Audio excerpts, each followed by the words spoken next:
ഇങ്ങനെ ഒരു ചോദ്യം ചോദിക്കാത്ത ഒരു കാലം വന്നാൽ ഇത് ഒഴിവായി എന്നാണ് അതിൻ്റെ അർത്ഥം. അതെന്തിനും ഒരു അപമാനമായിട്ട് കണക്കാക്കുന്നത്. എന്നെ നോക്കിയ ഒരാൾ നീ ഒരു ഫെമിനിസ്റ്റ് ആണ് എന്ന് പറഞ്ഞാൽ ഞാൻ പ്രൗഡാണല്ലോ, ഓ ഞാനൊരു ഫെമിനിസ്റ്റ് ആയിട്ട് കണ്ടോ, എനിക്കതിന് സന്തോഷമേ ഉള്ളൂ. അവിടെ വേറൊരു ലോകമാണ്. ഞങ്ങൾ ഇതിനെപ്പറ്റി ഇങ്ങനെ സീരിയസ് സംസാരങ്ങളോ അങ്ങനെയൊന്നുമില്ല. അങ്ങനെ ഒരു ഫ്രണ്ട്സ് ഗ്രൂപ്പ് അല്ല എനിക്ക് കോളേജിലുള്ളത്.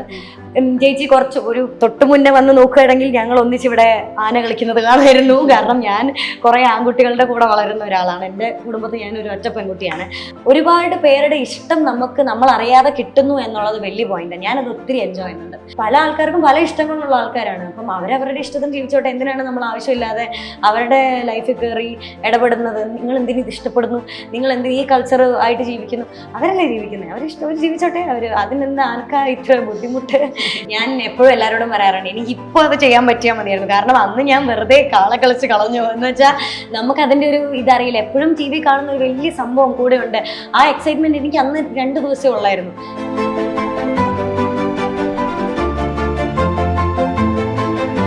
നിലപാടുകളിലൂടെ, അതിൻ്റെ തുറന്നു പറച്ചിലുകളിലൂടെ കയ്യടിയും വിമർശനവും ഒക്കെ നേടിക്കൊണ്ടിരിക്കുന്ന ഒരു സിനിമാ താരമാണ് എനിക്കൊപ്പം ഉള്ളത്, മീനാക്ഷി. മീനാക്ഷിക്ക് ഒരു സെലിബ്രിറ്റി ആയിട്ട് സിനിമയുടെ കാര്യങ്ങളൊക്കെ നോക്കി ഷോസ് ഒക്കെ ചെയ്തിട്ട് അങ്ങനെ വളരെ ഒരു സെലിബ്രിറ്റി ലൈഫൊക്കെ ലീഡ് ചെയ്തിട്ട് ബാക്കി സൊസൈറ്റി നടക്കണമെന്ന് എൻ്റെ കൺസേൺ അല്ല എന്ന രീതിക്ക് വേണമെങ്കിൽ ജീവിച്ചു പോകാം. അതല്ലെങ്കിൽ ഇപ്പോൾ പറയുന്നത് പോലെ എല്ലാം പറയാൻ പറ്റുന്ന കാര്യങ്ങൾ, അല്ലെങ്കിൽ ഇവിടെ ഈ സൊസൈറ്റിയിൽ നടക്കുന്ന കാര്യങ്ങളിൽ ഇതുപോലെ നിലപാടെടുത്ത് ജീവിച്ചും പോകാം. അപ്പം 2 ഓപ്ഷൻസുകളുണ്ട്. ഇപ്പം സാധാരണ സിനിമാക്കാർ ചെയ്യുന്നൊരു, യൂഷ്വലി നമ്മൾ നോർമലി കൂടുതൽ ആളുകളെയും കാണാറുള്ളത് എങ്ങനെയാണ്, അവരവരുടെ ഒരു ആളുകളെ എൻ്റർടൈൻമെൻറ്റ് ചെയ്യിച്ചുകൊണ്ട് ആ ഒരു സെലിബ്രിറ്റി സ്റ്റാൻഡേർഡിൽ അങ്ങനെ പോകുന്ന ആളുകളാണ്, അല്ലെങ്കിൽ ആ ലെവലിൽ പോയിക്കൊണ്ടിരിക്കുന്ന ആളുകളാണ്. പൊതുവെ മറ്റു കാര്യങ്ങളൊന്നും അങ്ങനെ അഭിപ്രായം പറഞ്ഞൊന്നും കാണാറില്ല. എന്തുകൊണ്ടാണ് ഇയാൾ സെക്കൻഡ് ഓപ്ഷൻ തിരഞ്ഞെടുത്തത്? ഞാൻ ഫസ്റ്റ് ഓപ്ഷനെ പറ്റി ചിന്തിച്ചിട്ട് പോലും ഇല്ല. ഇപ്പോൾ ചേച്ചി പറയുമ്പോഴാണ് അങ്ങനെ ഒരു ഓപ്ഷൻ നിലവിലുണ്ടെന്ന് തന്നെ എനിക്കറിയുന്നത്. കാരണം എല്ലാവർക്കും എല്ലാ കാര്യങ്ങളിലും ഒരേപോലെ ഇൻട്രസ്റ്റഡ് ആവണം എന്നില്ല. ഇപ്പം നമ്മുടെ നാട്ടിൽ നടക്കുന്ന അങ്ങനെ ഒരു സെലിബ്രിറ്റി ഇമേജ് അങ്ങനെയൊന്നും പലപ്പോഴും ഈ പറയപ്പെടുന്ന ആൾക്കാർ, ഇപ്പം ഞാൻ ഉൾപ്പെടെ അങ്ങനെ ചിന്തിച്ചവരാകണമെന്നുമില്ല. എനിക്കൊരു സെലിബ്രിറ്റി ലൈഫ് ഉണ്ടെന്നോ ഞാൻ അതിൽ തന്നെ ജീവിച്ചു പോകേണ്ട ആളാണെന്നോ ഒക്കെ പുറത്തുനിന്നൊരു ആൾക്ക് കണ്ടപ്പോൾ ഇതുപോലെ തോന്നാം എന്നല്ലാതെ നമ്മളങ്ങനെ വിചാരിക്കുന്ന ആളല്ല. നമ്മൾ സമൂഹത്തിൽ എല്ലാ ആൾക്കാരെയും പോലെ ജീവിക്കാൻ ആഗ്രഹിക്കുന്ന, എല്ലാ കാര്യങ്ങളിലും നമുക്ക് ഇടപെടേണ്ടി വരുന്ന കാര്യങ്ങളിൽ ഇടപെടുന്ന ആളാണ്. ചുമ്മാ അങ്ങോട്ട് കയറി ആവശ്യമില്ലാത്ത കാര്യങ്ങളിൽ അങ്ങനെ ഇടപെടാൻ ശ്രമിക്കാറില്ല. പക്ഷെ നമ്മളെ ബാധിക്കുന്ന വിഷയമാണെങ്കിൽ ഇടപെടുക ചെയ്യാറുണ്ട്. ഇപ്പോൾ മീനാക്ഷി ഓരോ കാര്യങ്ങൾ പറയുന്ന സമയത്ത്, അല്ലെങ്കിൽ ഇപ്പോൾ ഫേസ്ബുക്കിൽ കുറിപ്പുകൾ ഇടുന്ന സമയത്തൊക്കെ ചില ആളുകൾ അതിനെ വിമർശിക്കുന്നത്, ഇത് വളർന്ന് വലുതാവുമ്പോൾ മനസ്സിലായിക്കോളും ഇത് തെറ്റാണെന്നുള്ളത് എന്ന രീതിയിൽ വലിയ രീതിയിൽ വിമർശനങ്ങൾ വരാറുണ്ട്. അപ്പം കുട്ടിയല്ലേ, ഇപ്പോൾ പറയുന്നതായിരിക്കില്ല പിന്നത്തെ അഭിപ്രായം എന്ന് പറയുന്നവരൊക്കെ ഉണ്ട്.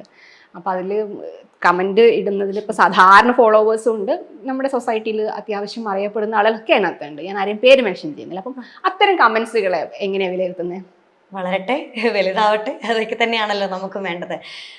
എപ്പോഴും എല്ലാ ആൾക്കാരുടെയും അഭിപ്രായങ്ങൾ ഞാൻ കണക്കിലെടുക്കുന്ന ആൾ തന്നെയാണ്. ഞാൻ ഒന്നിനെയും ഒരു ചെവി കൂടെ കേട്ട് മറ്റേ ചെവി കൂടെ കളയുന്ന ആളല്ല. ഞാൻ എല്ലാം വളരെ കാര്യമായിട്ട് എടുക്കാറുണ്ട്. എന്ന് വെച്ച് സഭ്യമല്ലാത്ത ഭാഷയിൽ പറയുന്ന കമൻസിനെ ഞാൻ എടുക്കാറില്ല. പക്ഷെ അതല്ല, അല്ലാതെ നമ്മളുടെ അടുത്ത് പറഞ്ഞു തരുന്ന ചിലർ ഈ പറയുന്നത് വിമർശനങ്ങളല്ലാതെ നമ്മളോടുള്ള സ്നേഹക്കൂടുതൽ കൊണ്ടും പറഞ്ഞുതരാം, മോളെ നിനക്കിത് അപകടമായേക്കാം, അതുകൊണ്ട് ഇങ്ങനെ സംസാരിക്കരുത്, പലർക്കും അത് ബുദ്ധിമുട്ടുണ്ടാക്കിയേക്കാം എന്ന് പറയുന്ന ആൾക്കാരുണ്ട്. ഞാൻ അവരെ വളരെ സ്നേഹത്തോടെ കാണുന്ന ആളാണ്. കാരണം ഞാൻ അവരുടെ ആരൊക്കെയോ ആണ് എന്നുള്ളൊരു തോന്നൽ കൊണ്ടാണ് പല ആൾക്കാരും ഇത് പലപ്പോഴും പറയുന്നത്. അപ്പം എനിക്കത് ഒരുപാട് സന്തോഷമാണ്. എന്നെ അങ്ങനെ കെയർ ചെയ്യാൻ, അല്ലെങ്കിൽ എനിക്ക് എന്തെങ്കിലും മോശം വരുമോ എന്ന് പേടിച്ച് പറയുന്ന ആൾക്കാരെ ഞാൻ വളരെ നന്നായിട്ട് എടുക്കുന്ന, ഞാൻ വളരെ ചേർത്ത് വെക്കുന്ന ആൾക്കാരാണ്. അല്ലാത്ത പക്ഷം അഭിപ്രായങ്ങളോട് മറുത്തൊരു അഭിപ്രായം ഉണ്ടാകുന്ന എപ്പോഴും നല്ലതല്ലേ. എന്നാലല്ലേ നമുക്ക് ആ ഓപ്പോസിറ്റ് പോയിന്റും കൂടെ ചിന്തിക്കാൻ പറ്റും. ഞാനൊരു അഭിപ്രായം മുന്നോട്ട് വെക്കുമ്പോൾ അതിനെതിരഭിപ്രായം ഉണ്ടെങ്കിൽ എനിക്ക് ആ സൈഡ് ചിന്തിക്കാൻ പറ്റുമോ, ഇങ്ങനെയും ആൾക്കാരുണ്ടോ, അല്ലെങ്കിൽ ഇങ്ങനെയും ചിന്തിക്കുന്ന ആൾക്കാരുണ്ടോ എന്നുള്ളത്. പക്ഷെ എൻ്റെ അഭിപ്രായം ശരിയാണോ തെറ്റാണോ എന്നൊരു തോന്നൽ എനിക്കില്ല. പക്ഷെ മറുത്ത അഭിപ്രായങ്ങൾ വരുന്നത് ഞാൻ ഇഷ്ടപ്പെടുന്നുണ്ട്. ഇപ്പം കുറച്ച് മുൻപേ ഫേസ്ബുക്കിലിട്ട ഒരു ക്യാപ്ഷൻ, ധാർമ്മികത ഞാൻ ശ്രദ്ധിക്കാറുണ്ട് എന്നാണ്. അപ്പം ധാർമ്മികത എന്നാക്കിയാൽ, ധാർമ്മികത അല്ലെങ്കിൽ ഇവിടെ നമ്മുടെ സൊസൈറ്റിയിൽ ഉണ്ടാവുന്ന ധാർമ്മിക മൂല്യങ്ങളെക്കുറിച്ചൊക്കെ കൺസേൺ ആണോ? ഞാനുമായിട്ട് ബന്ധപ്പെട്ട കാര്യങ്ങൾ ഞാൻ കൺസേൺഡ് ആണ്. അല്ലാതെ ഞാൻ എപ്പോഴും നെഗറ്റീവ് സൈഡ് മാത്രം നോക്കി ഇരിക്കുന്ന ആളല്ല. ഇപ്പം എന്നെ ബാധിക്കുന്ന വിഷയങ്ങളാണെങ്കിൽ ഞാൻ എന്തെങ്കിലും സംസാരിക്കാറുണ്ട്, ആരെയും ബുദ്ധിമുട്ടിക്കാറില്ല, ഞാൻ എൻ്റെതായ കാര്യങ്ങൾ പറയാറുണ്ട്. അങ്ങനെ എന്ത് കണ്ടാലും അതിനെതിരെ സംസാരിക്കണം എന്ന് എനിക്ക് തോന്നാറില്ല. പക്ഷെ ഈ പറയുന്നത് പോലെ ഞാൻ സംസാരിച്ചാൽ കാര്യമുണ്ട് എന്ന് തോന്നുന്ന സ്ഥലത്ത് ഞാൻ സംസാരിക്കാൻ താല്പര്യപ്പെടാറുണ്ട്. അല്ലാതെ ഇപ്പം എന്തെങ്കിലും നടക്കുന്ന കാര്യത്തിൽ ഞാൻ സംസാരിച്ചത് കൊണ്ട് ഒരു മാറ്റവും വരാത്ത ഒരു സ്ഥലത്ത് ഞാൻ അങ്ങനെ ചെയ്യാതിരിക്കാൻ ഞാൻ ശ്രമിക്കാറുണ്ട്. അല്ലെങ്കിൽ എനിക്ക് അടുത്തറിയുന്നവരെ അങ്ങനെ ചെയ്യിപ്പിക്കാതിരിക്കാൻ ഞാൻ ശ്രമിക്കാറുണ്ട്. അതിനപ്പുറത്തേക്ക് ചുമ്മാ എല്ലാവരോടും ചെന്ന് വിമർശനം അറിയിക്കാനോ, അല്ലെങ്കിൽ ഈ നടക്കുന്നതൊന്നും നമ്മുടെ സമൂഹത്തിൽ നടക്കുന്നത് ധാർമ്മികമായിട്ടുള്ള കാര്യങ്ങളല്ല, അല്ലെങ്കിൽ ഒരു മൂല്യങ്ങളുള്ള കാര്യങ്ങളല്ല നിങ്ങൾ ചെയ്യുന്നത്, അങ്ങനെയൊന്നും പറയാൻ ഞാൻ ആഗ്രഹിക്കാറില്ല. അങ്ങനെ എല്ലാ കാര്യത്തിലും എൻ്റെ അഭിപ്രായം ആഗ്രഹിക്കുകയും വേണ്ട. സത്യത്തില്ല, ഞാൻ അങ്ങനെ എല്ലാത്തിനോടും അഭിപ്രായം പറയാൻ താല്പര്യപ്പെടുന്ന ഒരാളല്ല. പക്ഷെ എന്നെ ബാധിക്കുന്ന വിഷയമാണെങ്കിൽ, അല്ലെങ്കിൽ അങ്ങനെ ഞാൻ പറഞ്ഞാൽ കാര്യമുണ്ട് എന്ന് തോന്നുന്ന സ്ഥലത്ത് ഞാൻ അങ്ങനെ പറയാറുണ്ട് എന്ന് എനിക്ക് തോന്നുന്നത്. ഇപ്പം ഇയാൾ തന്നെ ഒരു ലൈൻ കോട്ട് ചെയ്താൽ, ഈ പുരുഷൻ ഗ്യാസ് സിലിണ്ടർ എടുത്ത് പൊക്കുന്നു എന്ന് കരുതിയിട്ട് സ്ത്രീ ഗ്യാസ് സിലിണ്ടർ എടുത്ത് പൊക്കുന്നതല്ല തുല്യത എന്ന് മീനാക്ഷിയുടെ തന്നെ വേർഡ്സ് ആണ്. മീനാക്ഷിയുടെ കോൺസെപ്റ്റിൽ എന്താണ് തുല്യത? കാരണം നമ്മൾ ഏറ്റവും കൂടുതൽ സംസാരിക്കുന്ന ഒരു സാധനമാണ്, ഈ ഒരു ടേമാണ് ഇക്വാലിറ്റി എന്ന് പറയുന്നത്. അപ്പം എന്താണ് മീനാക്ഷിയുടെ കാഴ്ചപ്പാടിൻ്റെ ഇക്വാലിറ്റി? ഫിസിക്കലായിട്ടുള്ള തുല്യതയല്ല നമ്മൾ ആഗ്രഹിക്കുന്നത്, അല്ലെങ്കിൽ നമ്മൾ എന്ന് ഞാൻ ഉദ്ദേശിക്കുന്ന സ്ത്രീ സമൂഹത്തെ അല്ല, പൊതുസമൂഹത്തെ പറഞ്ഞതാണ് കേട്ടോ. ആരും ആഗ്രഹിക്കുന്നത് ഈ ശാരീരികമായിട്ടുള്ള, ഇപ്പം എൻ്റെ വീട്ടിലുള്ള എൻ്റെ അച്ഛൻ എന്നും ഗ്യാസ് കുറ്റി എടുത്തു പൊക്കി ഇവിടെ വെക്കുന്നു, അതുകൊണ്ട് ഞാനൊരു സ്ത്രീയാണ്, ഞാനൊരു പെൺകുട്ടിയാണ് എന്ന് കണ്ട് ഞാനും ഗ്യാസ് കുറ്റി എടുക്കാൻ നോക്കിയ അവിടെ അങ്ങനെ ഒരു തുല്യതയൊന്നും സംഭവിക്കുന്നില്ല അല്ലെ. അവിടെ ഒരു ശാരീരികമായിട്ടുള്ള ഇക്വാലിറ്റി ഒക്കെ ചിലപ്പോൾ സംഭവിച്ചേക്കാം. പക്ഷെ അതൊന്നും നമ്മുടെ സമൂഹത്തിന് ഗുണകരമായിട്ടുള്ള ഒന്നാണെന്ന് എനിക്ക് തോന്നുന്നില്ല. അങ്ങനെ ശാരീരികമായിട്ടുള്ള തുല്യതയും അല്ലാത്തതും ഡിഫറെന്റ് ആണ്. ഒരാളുടെ അവകാശങ്ങളിൽ നിന്നും ജെൻഡർ വൈസ് അവരെ വേർതിരിച്ച് കാണുന്നു എന്നുള്ളതിലാണ് ഇക്വാലിറ്റി പ്രശ്നം നിലനിൽക്കുന്നത്. പിന്നെ ഈ പറയുന്നത് പോലെ തന്നെ പുരുഷന്മാരും ഇക്വാലിറ്റി ആഗ്രഹിക്കുന്ന ആൾക്കാരാണ്. ഈ സോ കോൾഡ് നമ്മുടെ സൊസൈറ്റിയിൽ ഇങ്ങനെ ഇക്വാലിറ്റി വേണം, അല്ലെങ്കിൽ ഫെമിനിസം വേണം എന്ന് പറഞ്ഞ് നിലകൊള്ളുന്നത് കൊണ്ട് നമ്മൾ വേറൊരു പോയിന്റ് ഓഫ് വ്യൂ ചിന്തിച്ചാൽ പുരുഷന്മാർ ഒരുപാട് ബുദ്ധിമുട്ട് അനുഭവിക്കുന്നുണ്ട്. കാരണം ഇപ്പം ഒരു കുടുംബത്തിലെ എല്ലാ ചുമതലകളും ഒരു ബേസിക് ആയിട്ടുള്ള ഒരു മിഡിൽ ക്ലാസ് ഫാമിലിയിൽ എല്ലാ ചുമതലകളും ഏറ്റെടുക്കേണ്ടി വരുന്നത് ഒരു പുരുഷനായിരിക്കാം എപ്പോഴും. പക്ഷെ ഇപ്പം മാറി സ്ത്രീകൾ ഏറ്റെടുക്കുന്നവരുണ്ട്, സിംഗിൾ മദേഴ്സ് ഒരുപാട് പേരുണ്ട്. അവരെ പറ്റിയല്ല ഞാൻ അങ്ങനെ എല്ലാവരെയും പൊതുവായിട്ടല്ല സംസാരിക്കുന്നത്. പക്ഷെ എന്നാലും ഭൂരിഭാഗവും ഉള്ളത് അങ്ങനത്തെ പുരുഷന്മാർ അല്ലെങ്കിൽ ചേട്ടന്മാരായിരിക്കും.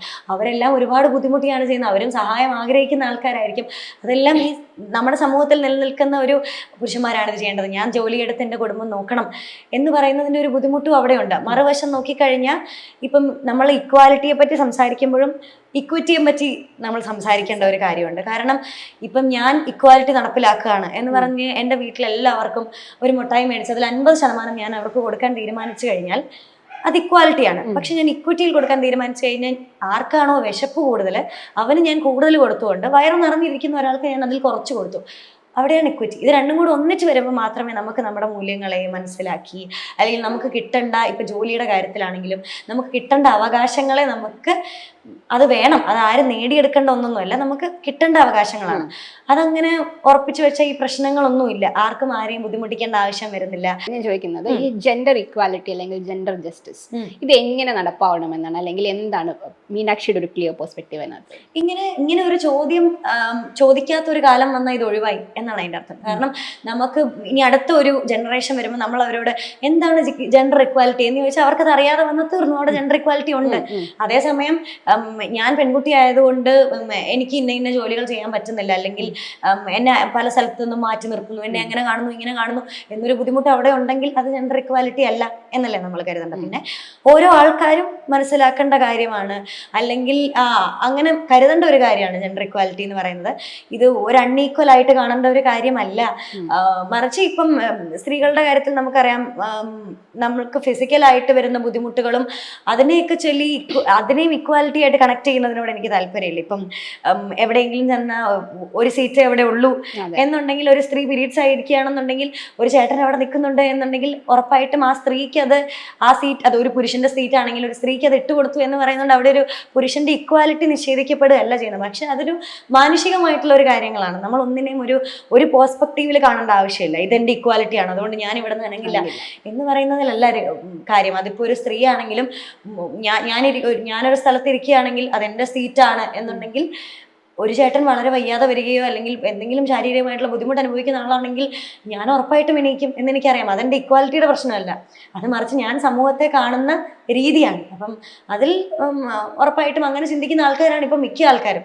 അതിനെപ്പറ്റി അതുകൊണ്ട് നമ്മൾ ഒരുപാട് വറീഡ് ആവേണ്ട ആവശ്യമില്ല എന്ന് എനിക്ക് തോന്നുന്നു. പുരുഷന്റെ അവകാശങ്ങളെ നിഷേധിച്ചുകൊണ്ട് സ്ത്രീ നേടിയെടുക്കേണ്ടതല്ല, അല്ലെങ്കിൽ അതിന് പറയുന്ന പേരല്ല ഫെമിനിസം എന്നാണല്ലോ മീനാക്ഷിയുടെ ഒരു വ്യൂ എന്ന് പറയുന്നത്. അപ്പം ഞാൻ ചോദിക്കുമ്പം ഈ ഫെമിനിസം അല്ലെങ്കിൽ അങ്ങനെ ഒരു ചിന്തയുടെ ഒക്കെ ആവശ്യം നമ്മുടെ സൊസൈറ്റിയിൽ ഇപ്പോഴും ഉണ്ടോ? ഞാൻ എൻ്റെ അറിവുകളിൽ നിന്നുകൊണ്ടാണ് സംസാരിക്കുന്നത്. ഞാൻ ഫെമിനിസം എന്ന് കണക്കാക്കുന്നത് എൻ്റെ അതേ അവകാശമുള്ള ഒരു പുരുഷനെ, അവിടെ നമുക്ക് എന്തായാലും ജെൻഡർ പറയേണ്ടി വരും ഫെമിനിസത്തെ പറ്റി പറയുമ്പോൾ, എൻ്റെ അതേ അവകാശമുള്ള ഒരു പുരുഷനെ അവരുടെ അവകാശങ്ങളിൽ നിന്ന് മാറ്റി നിർത്തിക്കൊണ്ട് ഞാൻ എൻ്റെ അവകാശമാണ് വലുത് എന്ന് പറഞ്ഞ് ഞാൻ എൻ്റെ മൂല്യങ്ങൾ നേടാനായിട്ട് ശ്രമിക്കുകയാണെങ്കിൽ അത് ഫെമിനിസം ആണെന്ന് ഞാൻ കരുതുന്നില്ല. എല്ലാവർക്കും ഈക്വൽ ആയിട്ടുള്ള ഓപ്പർച്യൂണിറ്റീസ് കിട്ടണം, ഈക്വൽ ആയിട്ടുള്ള കാര്യങ്ങൾ വരണം എന്നുള്ളതാണ് ഫെമിനിസം. അതായത് ഒരു ഓപ്പർച്യൂണിറ്റി തുറന്നിട്ടിരിക്കുന്ന സമയത്ത് സ്ത്രീ എന്നുള്ള ഒരു പേരിൽ, അല്ലെങ്കിൽ അവരൊരു സ്ത്രീയാണ്, അവളൊരു പെണ്ണാണ് എന്ന് പറഞ്ഞ് ആരെയും മാറ്റി നിർത്തരുത്. അങ്ങനെ മാറ്റി നിർത്തുകയാണെങ്കിൽ അവിടെ ഫെമിനിസം പറയണം. അതർവൈസ് ഫെമിനിസം പറയേണ്ട ആവശ്യമില്ലല്ലോ. നമ്മളിപ്പം സമൂഹത്തിൽ എല്ലാവരും ഒരുപോലെ കാണുന്നു, അല്ലെങ്കിൽ എല്ലാവർക്കും ഒരേ ഇതാണെന്നുണ്ടെങ്കിൽ അവിടെ എന്തിനു ഫെമിനിസം പറയണം? അങ്ങനെ ഫെമിനിസം പറയാൻ ആരും നിൽക്കാറില്ല. ഫെമിനിസം പറയുന്നതൊക്കെയും ഈ പ്രശ്നങ്ങൾ ഉണ്ടാകുമ്പോഴാണ്. ഇപ്പം വളരെ ബോൾഡായിട്ട് സംസാരിക്കുന്ന അല്ലെങ്കിൽ കൃത്യമായ നിലപാടുകൾ എടുത്തു പോകുന്ന സ്ത്രീകളെയൊക്കെ ഒരു വിഭാഗമെങ്കിലും ഇപ്പോഴും അവരെ നോക്കിയിട്ട് അവളത് ഫെമിനിസ്റ്റ് ആയതുകൊണ്ടാണ് പറഞ്ഞത്, അല്ലെങ്കിൽ അവൾ ഫെമിനിസ്റ്റ് ആണെന്ന് പറയുന്ന ഒരു രീതിയുണ്ട്. ആ രീതി ശരിയാണോ? അതെന്തിനാ ഒരു അപമാനമായിട്ട് കണക്കാക്കുന്നത്? എന്നെ നോക്കിയ ഒരാൾ നീ ഒരു ഫെമിനിസ്റ്റ് ആണ് എന്ന് പറഞ്ഞാൽ ഞാൻ പ്രൗഡാണല്ലോ, ഞാനൊരു ഫെമിനിസ്റ്റ് ആയിട്ട് കണ്ടോ? എനിക്കതിൽ സന്തോഷമേ ഉള്ളൂ. അതിൻ്റെ അർത്ഥം നമ്മൾ ആ കാര്യത്തെ പറ്റി വറീഡാണ്, നമുക്ക് അതിനെപ്പറ്റി അറിയാം എന്നൊരാൾ പറയാണ്. ചേച്ചിയെ നോക്കിയോ നീ ഒരു ഫെമിനിസ്റ്റ് ആണോ എന്ന് പറഞ്ഞാൽ ചേച്ചിക്ക് ഇതിനെപ്പറ്റി അറിയാം എന്നല്ലേ അതിൻ്റെ അർത്ഥം. ഞാനത് നന്നായി കാണുന്ന ഒരാളാണ്. പോസിറ്റീവായിട്ടാണ് എന്നെ കാണുന്നത്. ഉറപ്പായിട്ടും ഞാനതിനെ വളരെ പോസിറ്റീവായിട്ടാണ് കാണുന്നത്. അതർവൈസ് ഞാൻ ഒരാൾക്ക് ബുദ്ധിമുട്ടുണ്ടാക്കിയില്ലെങ്കിൽ കേട്ടോ, ഞാൻ ആർക്കെങ്കിലും ബുദ്ധിമുട്ടുണ്ടാക്കിയിട്ട് ഞാനൊരു ഫെമിനിസ്റ്റ് ആണ് എന്ന് പറയുന്നതിന് ഞാൻ പ്രൗഡായിട്ടൊന്നും കാണുന്നില്ല. പക്ഷേ അതേസമയം ഞാൻ പറഞ്ഞ കാര്യങ്ങൾ കറക്റ്റാണെന്ന് മനസ്സിലാക്കി ഞാനൊരു ഫെമിനിസ്റ്റ് ആണ് എന്ന് പറഞ്ഞാൽ ഞാനതിൽ സന്തോഷിക്കുന്ന ആളാണ്. ഒരു കാര്യം കേട്ടാൽ ഇപ്പം മീനാക്ഷിയുടെ അടുത്ത് ഒരാളൊരു കാര്യം പറഞ്ഞു കഴിഞ്ഞാൽ അതങ്ങനെയാണോ ഇതിങ്ങനെയാണോ, അല്ലെങ്കിൽ ഒരു കാര്യം കണ്ടാൽ അത് എന്തുകൊണ്ട് അങ്ങനെ ചിന്തിക്കുന്ന ആളാണ് മീനാക്ഷി എന്നാണ് ഞാൻ മനസ്സിലാക്കുന്നത്. അതായത് ഒരാൾ പറഞ്ഞാൽ അതിനെ ബ്ലൈൻഡായിട്ട് എടുക്കാതെ കുറച്ചുകൂടിയൊക്കെ അന്വേഷിച്ചിട്ട് ഒരു സ്വന്തം അഭിപ്രായം രൂപപ്പെടുത്തുന്ന ഒരു ക്യാരക്ടറുള്ള ആളാണ് മീനാക്ഷി. അപ്പം അതിനെ സഹായിച്ചത്, അല്ലെങ്കിൽ ആ രീതിയിലേക്ക് മീനാക്ഷി വളർന്നു വന്നതിന് മീനാക്ഷിയുടെ ചൈൽഡ്ഹുഡ് അല്ലെങ്കിൽ പാരന്റിങ് എത്രത്തോളം ഗുണകരമായിട്ടുണ്ട്?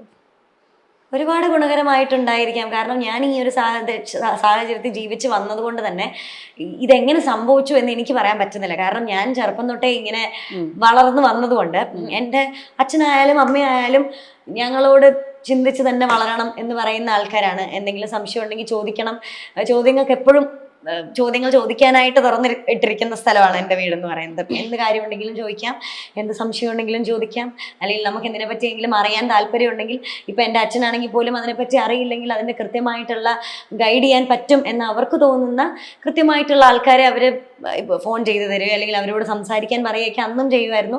ഇന്ന് ഞാൻ അവരെ സ്വന്തമായിട്ട് വിളിക്കാനും അവരോട് സംസാരിക്കാനും തയ്യാറാവുന്നു എന്നുള്ളതേ ഉള്ളൂ. പക്ഷെ ഇതിൻ്റെയൊക്കെ തുടക്കം വീട്ടിൽ നിന്ന് തന്നെ ആയിരുന്നിരിക്കാം ഉറപ്പായിട്ടും. കാരണം ഞാൻ ഒരുപാട് കുഞ്ഞിലെ ഒന്നും ഇതിനോടൊന്നും താല്പര്യമുള്ള ആളായിരുന്നില്ല. എനിക്കങ്ങനെ എന്തിനെ പറ്റിയെങ്കിലും പറഞ്ഞാൽ അതിനെ ആലോചിച്ച് സമയം കളയാനൊന്നും നേരമില്ലായിരുന്നു. ഞാൻ വേറെ എന്തിലൊക്കെയോ തിരക്കായിരുന്നു, കളിക്കാനായിട്ടും, അല്ലെങ്കിൽ എനിക്ക് 2 അനിയന്മാരാണ് ഉള്ളത്, ചുമ്മാ ഇളകി പറഞ്ഞ് നടക്കാനായിട്ട് എനിക്ക് ഭയങ്കര ഇഷ്ടമായിരുന്നു. എനിക്കിപ്പോഴും ഇഷ്ടമാണ്.